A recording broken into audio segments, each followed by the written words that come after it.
قانون ہے اللہ لفظ اللہ اور اللہم کا.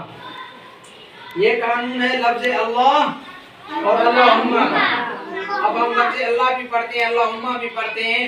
قانون کا پتہ نہیں ہوتا ہے تو پھر ہم یا تو اس کو جو ہے نا باریک پڑھ لیتے ہیں, سمجھ رہے ہو, یا جہاں لفظ اللہ کو باریک پڑھنا ہے ہم وہاں موٹا پڑھ لیتے ہیں, اور جہاں موٹا پڑھنا ہے وہاں ہم باریک پڑھتے ہیں.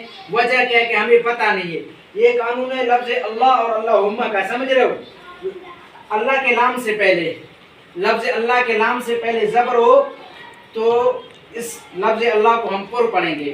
اسی طرح اللہم کے نام سے پہلے زبر ہو تو ہم اس کو کیا کریں گے, پر پڑھیں گے. صحیح ہے. یا لفظ اللہ کے نام سے پہلے پیش ہو زبر ہو, یہ دونوں صورتوں میں.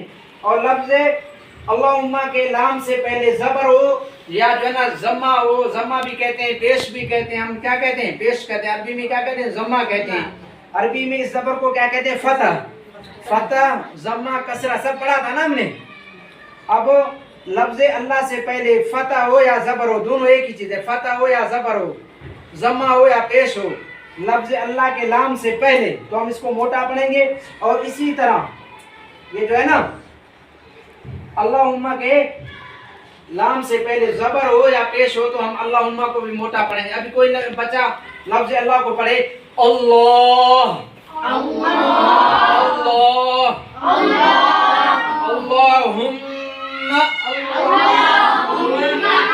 اب دوسرا اس کے علاوہ باقی جہاں بھی لفظ اللہ آئے گا تو اس کو باریک پڑھیں گے. قانون سمجھ میں آ گیا. لفظ اللہ اور اللہم کے لام سے پہلے زبر ہو, لام سے پہلے کیا ہو, یہاں لام سے پہلے زبر ہے الف پر, یہاں بھی لام سے پہلے الف پر کیا ہے, زبر. تو اس صورت میں اس کو کیا پڑھیں گے, ہم پڑھیں گے. صحیح ہے. اب دیکھو یہ ہے واو والا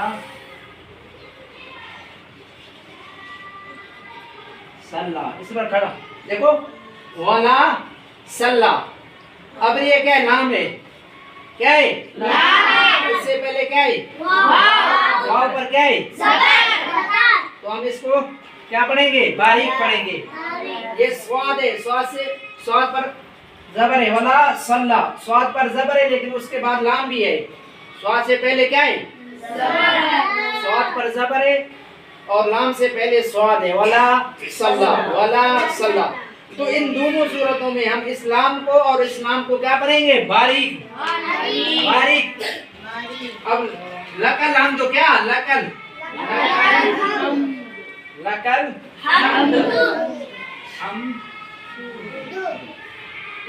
حمد,